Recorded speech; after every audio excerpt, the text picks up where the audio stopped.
বিসমিল্লাহির রহমানির রহিম। পরম করুণাময় ও অসীম দয়ালু আল্লাহর নামে শুরু করছি। আসসালামু আলাইকুম ওয়া রাহমাতুল্লাহি ওয়া বারাকাতুহু। মুসলিম ভাই ও আমার বোনেরা, আশা করি আল্লাহর অশেষ রহমতে ও দয়ায় আপনারা সবাই ভালো আছেন। ভাই ও আমার বোনেরা, আজ আমি যে কার্যকর দোয়ার আমলটি নিয়ে আলোচনা করব, খুবই কার্যকর ও পরীক্ষিত একটি দোয়া। ভাই ও আমার বোনেরা, আমি আশা করব আজকের এই আবু দাউদ শরীফের হাদিসের দোয়ার আমলটি ভালোভাবে শুনে বুঝে তারপরে আমলটি করবেন। তাই আমি আপনার মুসলিম ভাই হিসেবে বলছি, ভিডিওটা 1 সেকেন্ডও না টেনে দেখবেন। আজকের এই কার্যকর দোয়ার আমলটি যদি আপনারা সহি নিয়মে করেন, ইনশাআল্লাহ অতি দ্রুত আপনাদের দোয়া কবুল হবে।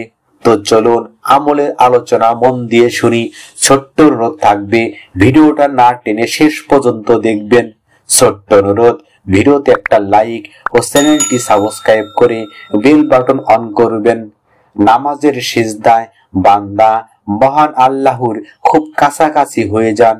এই সময় নবীজি রাসূল সাল্লাল্লাহু আলাইহি ওয়াসাল্লাম আল্লাহর কাছে দোয়া করতেন, কিন্তু নামাজে দুই সিজদার মাঝেও নবীজি দোয়া করতেন। রাসূল সাল্লাল্লাহু আলাইহি ওয়াসাল্লাম নামাজের দুই সিজদার মাঝে বসতেন, ধীর স্থির ভাবে বসে আল্লাহর কাছে কিছু দোয়া করতেন। তার এই দোয়ার মধ্যে মানুষের দুনিয়া ও পরকালের জীবনের প্রয়োজনীয় মঙ্গল ও সুখের সব ধরনের উপাদান চাওয়া পাওয়া বিদ্যমান ছিল, আবার সব ধরনের অমঙ্গল থেকে সংরক্ষিত হওয়ার উপযুক্ত উপকরণও ছিল। হাদিসে এসেছে, হযরত ইবনে আব্বাস রাদিয়াল্লাহু আনহু বর্ণনা করেন, রাসূল সাল্লাল্লাহু আলাইহি ওয়াসাল্লাম দুই সিজদার মাঝখানে এই দোয়াটি পড়তেন। দোয়াটি হচ্ছে, আল্লাহুম্মা মাগফিরলি ওয়ারহামনি ওয়াফিনি ওয়াহদিনি ওয়ারজুকনি।